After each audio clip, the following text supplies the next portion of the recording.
Apôtre Jean d'Or, le centre de la béatitude et de l'excellence de Montier-Colby-Koro vous souhaite la bienvenue à vous et votre délégation. Merci d'être parmi nous. De ce pas majestueux, l'entrée de l'apôtre Jean Rostand Yokam, dit apôtre Jean d'Or, ici au siège du centre de la béatitude et de l'excellence de Colby-Koro, ce samedi 7 juin 2025 est plutôt triomphal.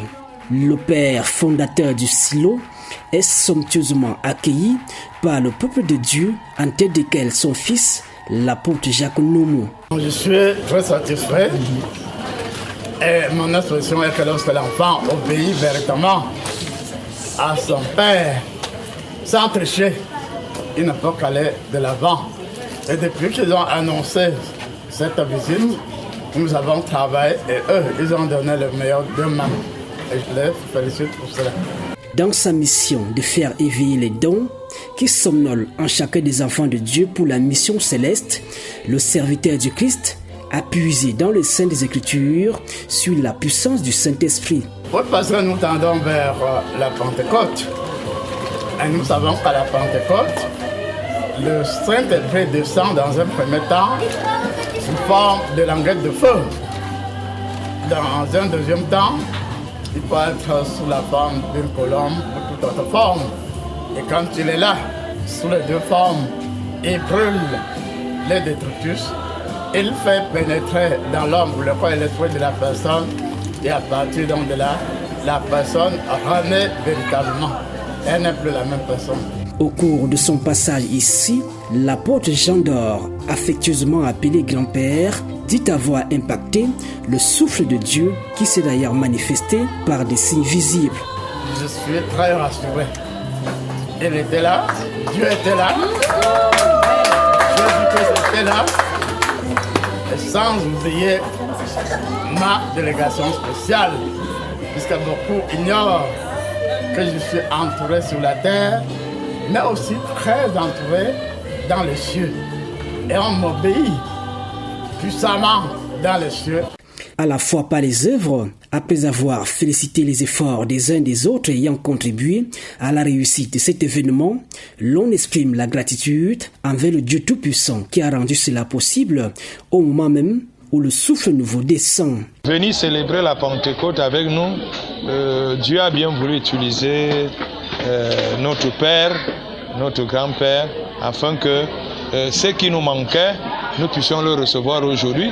Et dans sa prédication, il a avancé deux mots qui vraiment nous amènent davantage à travailler. C'est-à-dire qu'il faudrait comprendre que nous allons renaître à l'africaine. Et vous savez que ça a toujours été notre vision ici, afin de retrouver ce que nous avons perdu. Nous avons donc une connaissance qui va nous permettre de nous retrouver dans nos valeurs ancestrales que nous avons mis de côté malheureusement et qui aujourd'hui fait défaut dans la vie de tous les jours. Et en plus, il nous a dit, nous allons comme des conquérants.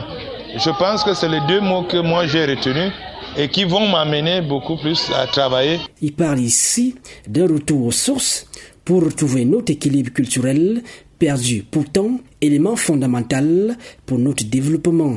Par ailleurs, l'apôtre Jacques n'a pas manqué de prodiguer quelques conseils, notamment sur la relation parent-enfant, en exhortant les jeunes à être fidèles et obéissants, surtout en ce qui concerne le domaine spirituel. Vous savez ce qui tue les jeunes aujourd'hui, ils se disent beaucoup intelligents, intellectuels, mais le niveau de l'obéissance et d'une manière ou d'une autre à la fidélité à un maître, à un papa parfois est difficile.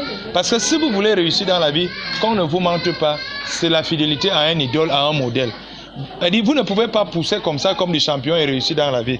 Vous devez calquer votre réussite sur la vie de quelqu'un. Et je crois que c'est ce qui nous a galvanisés. On essaie de copier de lui. On essaie d'écouter ses conseils, on essaie de faire, et je crois que comme vous lui-même vous l'a dit, vous voyez les résultats, ce n'est pas la magie. La réussite se calque parce qu'on écoute l'aîné, parce qu'on suit le parent et on est fidèle à lui. Vous voyez, jusqu'à aujourd'hui, l'apôtre Noumou a fait les efforts. Il y a d'autres, peut-être, ils vont vous dire, ils ont plusieurs pères spirituels. Mais vous voyez, quand vous suivez quelqu'un, et vous êtes fidèle, il peut arriver qu'il y a en tant qu'humain, mais vous essayez de faire ce qu'il vous demande, parce qu'au final, je crois que il est le père, je suis le fils qui devient encore père. Pourquoi? Parce que chaque jour, je lui demande, papa, qu'est-ce que je dois faire? Oui, je ne vais pas m'enorgueillir en disant que je suis déjà arrivé, parce qu'il y a certains, dès qu'ils atteignent un certain niveau, il y a l'orgueil qui les prend. À un moment donné, ils peuvent cracher sur leurs parents. Mais nous, jusqu'à aujourd'hui, nous continuons d'apprendre de lui jusqu'à la dernière seconde, parce que ça nous aide et ça nous aidera. L'événement a été ponctué par la remise de nombreux cadeaux à la dimension de l'eau du jour et le partage entre les membres de l'association Action Émergence, la foi par les œuvres et leurs invités, un symbole d'amour, de solidarité et de reconnaissance envers l'Éternel pour ses bienfaits. L'apôtre Jean Rostand Yokam Dijandor, avec sa délégation, est rentré très heureux après avoir touché du doigt le travail formidable abattu par son fils, l'apôtre Jacques Nomo.